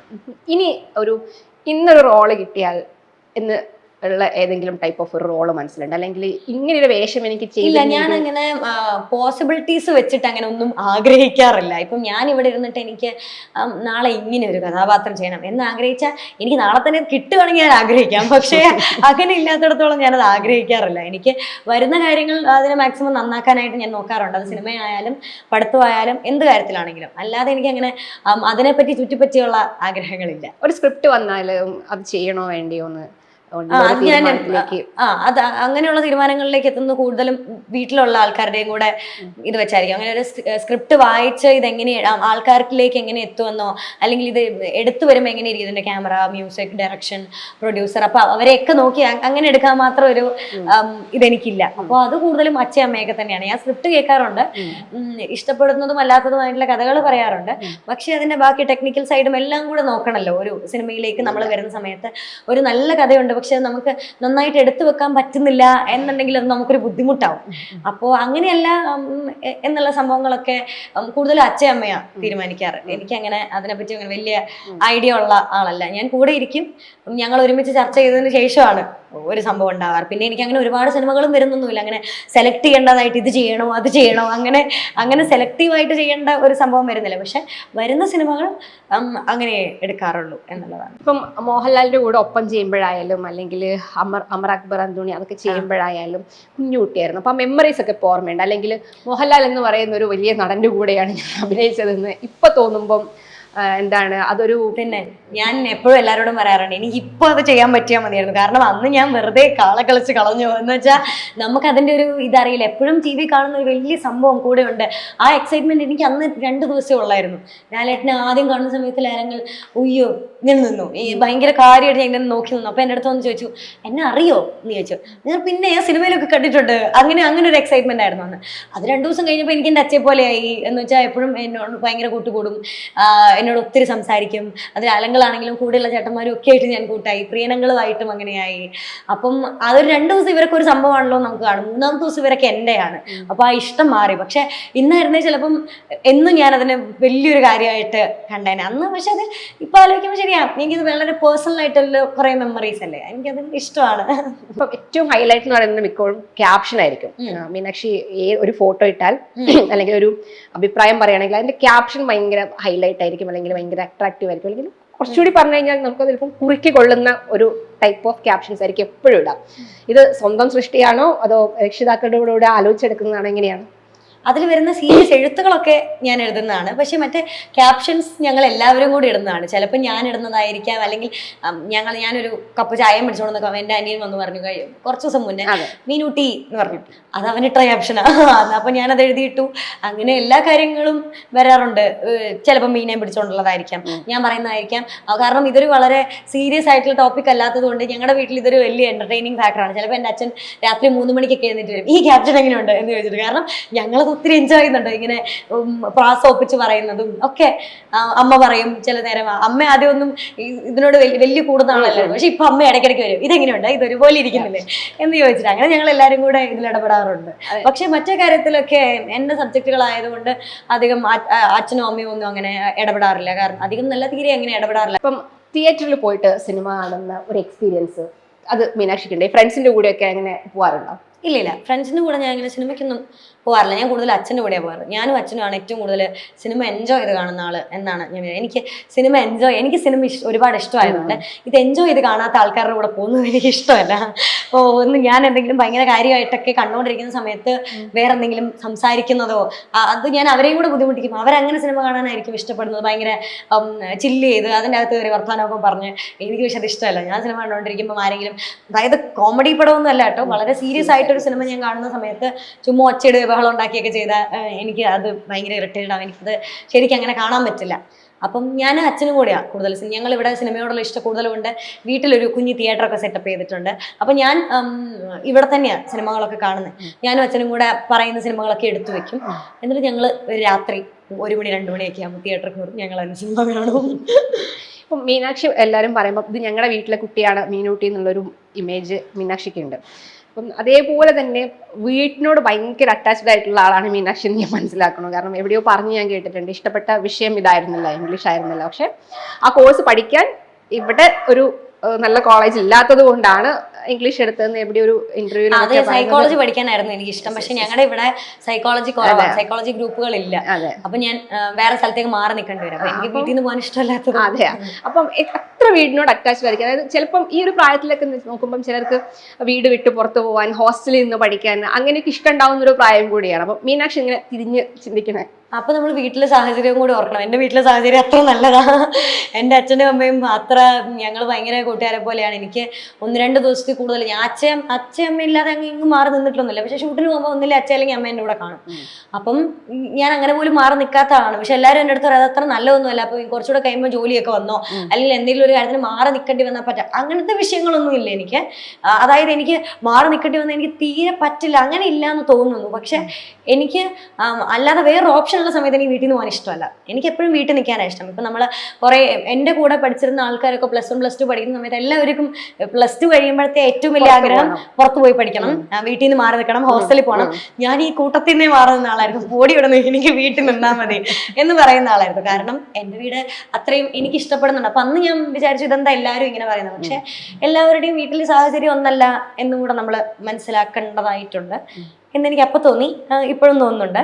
എൻ്റെ വീട് ഭയങ്കര നല്ലതാണ്. എന്നെ സംബന്ധിച്ചിടത്തോളം എനിക്ക് ഏറ്റവും സന്തോഷമുള്ള സ്ഥലം എൻ്റെ വീട്ടിലിരിക്കുന്നതാണ്. ഇവിടെ എനിക്കറിയാം ഞാൻ എന്ത് ചെയ്താലും എനിക്കൊരു കുഴപ്പമില്ല, ഞാൻ എന്ത് പറഞ്ഞാലും എനിക്കൊരു കുഴപ്പമില്ല. എനിക്ക് ഭയങ്കര ധൈര്യമുള്ളൊരു സ്ഥലമാണ് എൻ്റെ വീട്. എനിക്ക് ഏറ്റവും കൂടുതൽ എന്നെ ഇഷ്ടപ്പെടുന്ന ആൾക്കാരുള്ള സ്ഥലമാണ് എൻ്റെ വീട്. അപ്പം എൻ്റെ ഫ്രണ്ട്സ് ആയാലും ഞാൻ ഒരുപാട് ഇഷ്ടപ്പെടുന്ന ആൾക്കാരായാലും അവരുടെ കൂടെ ഒറ്റയ്ക്ക് പുറത്ത് പോകുന്ന കഴിഞ്ഞാൽ എനിക്കിഷ്ടം അവരെ വീട്ടിലോട്ട് കൊണ്ടുവരാനാണ്. വീട്ടിലോട്ട് വരണേ ഞാൻ പറഞ്ഞുകൊണ്ടേയിരിക്കും. കാരണം വീട്ടിൽ വന്ന് ഞങ്ങൾ ഒന്നിച്ചിരിക്കുന്ന സമയമാണ് എനിക്ക് ഏറ്റവും ഇഷ്ടം. മീനാക്ഷി സംസാരിക്കുന്ന കേൾക്കുമ്പം ആളുകൾക്ക് ഇങ്ങനെ പറയുന്നത്, ഈ കുട്ടി ഈ പ്രായത്തിൽ എത്ര ബോൾഡായിട്ടാണ് സംസാരിക്കുന്നത് എന്ന് പലരും പറഞ്ഞ് ഞാൻ കേട്ടിട്ടുണ്ട്. അപ്പം ചില ഇൻ്റർവ്യൂസ് ഒക്കെ വരുമ്പം എൻ്റെ താഴെയുള്ള കമൻസ് ഉണ്ടാവാം, അല്ലെങ്കിൽ ഏതെങ്കിലും ഷോസ് ഒക്കെ ചെയ്യുന്നതിൻ്റെ റീൽസൊക്കെ അല്ലെങ്കിൽ ക്ലിപ്പിങ്സ് ഒക്കെ വരുന്ന സമയത്ത് ഇപ്പം നമ്മളൊക്കെ തന്നെ കാണുന്ന പലരും ഇതൊക്കെ കണ്ടിട്ട് ഇങ്ങനെ ഈ കുട്ടി നല്ല ബോൾഡായിട്ട് സംസാരിക്കുന്നുണ്ടല്ലോ എന്ന് പറയുന്നത് കേൾക്കാറുണ്ട്. അപ്പം അതൊരു അഭിമാനമായിട്ട് തോന്നുന്നുണ്ടാവും. അങ്ങനെയൊന്നും ഞാൻ ചിന്തിച്ചിട്ടില്ല. പക്ഷെ ഇത് ഞാൻ പറയുമ്പോൾ ഞാൻ പലപ്പോഴും അച്ഛയോടൊക്കെ ഞാൻ വർത്താനം പറയുമ്പോൾ ചോദിക്കും, അച്ഛൻ ഞാൻ പറയുന്നത് മനസ്സിലാവുന്നുണ്ടോ അതെയോ എൻ്റെ ഉള്ളിലാണോ സംഭവം ഉള്ളത്? അതായത് ചിലപ്പോൾ എൻ്റെ ഉള്ളിലായിരിക്കും, ഞാൻ പുറത്തോട്ട് പറയുമ്പോൾ അത്രയും കറക്റ്റായിട്ട് വരില്ല. പക്ഷെ ആൾക്കാർക്ക് അത് മനസ്സിലാവുന്നുണ്ട്, എനിക്ക് തന്നെ അങ്ങനെ തോന്നും. പക്ഷെ വേറെ ആർക്കും അങ്ങനെ ഒരു തോന്നലില്ല. ഞാൻ പറഞ്ഞിരുന്നത് എനിക്കറിയുന്ന കാര്യമാണെങ്കിൽ ഞാനത് പറയുന്നത് മറ്റുള്ളവർക്ക് മനസ്സിലാവുന്നുണ്ട് അല്ലെങ്കിൽ ഇൻഫർമേറ്റീവ് ആവുന്നുണ്ട് എന്നുള്ളതിൽ ഞാൻ ഹാപ്പിയാണ്. അങ്ങനെ പ്രൗഡൊന്നുമല്ല ഞാനങ്ങനെ സംസാരിക്കുന്നില്ല, കാരണം ഞാൻ പ്രത്യേകിച്ച് എഫേർട്ട് എടുത്തിട്ടൊന്നും അല്ലല്ലോ അത് കിട്ടുന്നത്. അതങ്ങനെ ഉള്ളത്. അത് ചേച്ചി എന്നോട് ഇപ്പൊ തന്നെ ഇതാണെങ്കിൽ തന്നെ എന്നോട് ഇങ്ങനത്തെ കാര്യങ്ങൾ ചിന്തിക്കേണ്ടതായിട്ടുള്ള വിഷയങ്ങൾ സംസാരിക്കുമ്പോഴാണ് ഞാൻ ഇങ്ങനെ മറുപടി പറയുന്നത്. നേരെ മറിച്ച് നമ്മളൊരു കുസൃതി ചോദ്യത്തിന്റെ സെഗ്മെന്റ് വെച്ചാൽ എന്റെ മൂഡ് ഇതേ ആയിരിക്കില്ല. അപ്പം അതിൽ വ്യത്യാസം വരും. കുറച്ചും കൂടി സയന്റിഫിക് ആയിട്ട് കാര്യങ്ങളെ കാണുന്ന അല്ലെങ്കിൽ സയന്റിഫിക് ടെമ്പർ ഉള്ള ഒരാളാണ് മീനാക്ഷി എന്ന് പറയുന്നത്. അപ്പം സയന്റിഫിക് ടെമ്പർ ഉള്ള ആളാണ് ഞാൻ. പക്ഷേ ഇപ്പൊ ചേച്ചി ഇവിടുന്ന് ഈ ഇന്റർവ്യൂ നടന്നുകൊണ്ടിരിക്കുമ്പോൾ ഈ ക്യാമറ ഇവിടെ ഓൺ ആക്കി വെച്ചിട്ട് ഈ ലൈറ്റ് എല്ലാം ഓഫ് ചെയ്തിട്ട് എൻ്റെ അടുത്ത് മീനാക്ഷി പ്രേതം എന്ന് പറഞ്ഞാൽ ചേച്ചിയെ കഴിഞ്ഞ് മുന്നേ ഓടുന്നത് ഞാനായിരിക്കും. അതെനിക്ക് പ്രേതത്തെ പേടിയുള്ളതുകൊണ്ടല്ല, മറിച്ച് എന്നെ പേടിപ്പിക്കാൻ ആളുണ്ട് എന്നറിയുന്നത് കൊണ്ടും കൂടിയാണ്. അപ്പൊ അത് രണ്ട് തരത്തിൽ പേടിക്കുന്ന ആൾക്കാരുണ്ട്. ഞാൻ ഓപ്പോസിറ്റ് പേടിക്കുന്ന ആളാണ്. എന്നെ പേടിപ്പിക്കാൻ ആളുണ്ടെന്ന് മനസ്സിലായി ഞാൻ ആദ്യം ഓടും. കാരണം എന്നെ പേടിപ്പിക്കാൻ വളരെ സിമ്പിളാണ്. അതിപ്പം എന്നെ പുറത്ത് നിൽക്കുമ്പോഴായാലും എൻ്റെ വീട്ടിലുള്ള ആൾക്കാരായാലും എന്നെ പേടിപ്പിക്കും. ഞാൻ ഭയങ്കര ഞെട്ടും പെട്ടെന്ന്. എനിക്ക് പെട്ടെന്ന് റിഫ്ലക്സ് വരും. ഞാൻ ഭയങ്കര ഓടും, ഒച്ച ഉണ്ടാക്കും, ഞാൻ കാറും. അത് സാധാരണ മനുഷ്യരെ പോലുള്ള ഒരാളാണ് ഞാൻ. അതും സയന്റിഫിക് ടെമ്പറുമായിട്ട് വ്യത്യാസമൊന്നുമില്ല. അതും സയൻസ് തന്നെയാണ്. നമ്മളുടെ റിഫ്ലക്സ് വർക്ക് ചെയ്യുന്നതാ.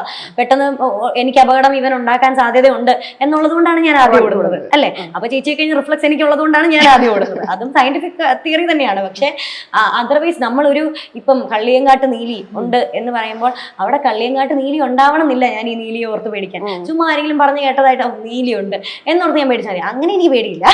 പക്ഷേ അങ്ങനെയുള്ള പേടികൾ എനിക്കില്ല. അതായത് ഇപ്പം എന്തെങ്കിലും ഒരു കാര്യം ആരെങ്കിലും പറഞ്ഞു എന്നുള്ളത് വെച്ച് അത് കേട്ട് അങ്ങനെ ഓർത്ത് പേടിക്കുന്ന ആളൊന്നുമല്ല ഞാൻ.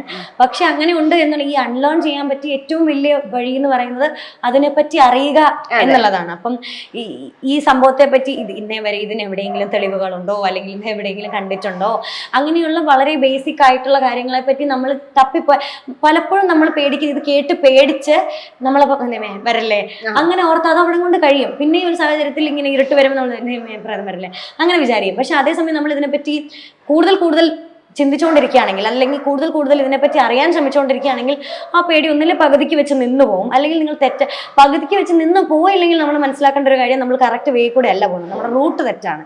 പക്ഷെ കറക്റ്റ് റൂട്ട് കൂടെയാണ് പോകുന്നത് എന്നുണ്ടെങ്കിൽ ഈ ഓർത്ത് പേടിക്കാൻ നമുക്ക് പിന്നെ പറ്റില്ല, ഉറപ്പാത്. വിശ്വാസിയാണോ? വിശ്വാസിയാണോ എന്ന് ഞാൻ റാഷണൽ ആയിട്ട് ചിന്തിക്കുന്ന ഒരാളാണ്. ഞാൻ ഒരു വിശ്വാസങ്ങളെയും എതിർക്കാൻ ആഗ്രഹിക്കുന്ന ആളോ ആരെയും ബുദ്ധിമുട്ടിക്കുന്ന ആളോ ഒന്നുമല്ല. ഞാൻ എല്ലാ കാര്യങ്ങളും ഇഷ്ടപ്പെടുന്ന, ഞാൻ വളരെ പോസിറ്റീവായിട്ട് കാണുന്ന, ഞാൻ റാഷണലായിട്ട് ചിന്തിക്കുന്ന ഒരാളാണ്. അപ്പം ഇതൊക്കെയാണ് ഈ വളരെ ബോൾഡായിട്ട് സോഷ്യൽ മീഡിയയിൽ സംസാരിക്കുന്ന അല്ലെങ്കിൽ ഫേസ്ബുക്കിൽ സംസാരിക്കുന്ന മീനാക്ഷിയുടെ വിശേഷങ്ങളും അല്ലെങ്കിൽ നമ്മൾ നേരത്തെ പറഞ്ഞ പോലെ നിലപാടുകളൊക്കെ. അപ്പം നമ്മുടെ കൂടെ ഇത്രയും സമയം സ്പെൻഡ് ചെയ്തതിന് വളരെ വലിയ താങ്ക്സ്.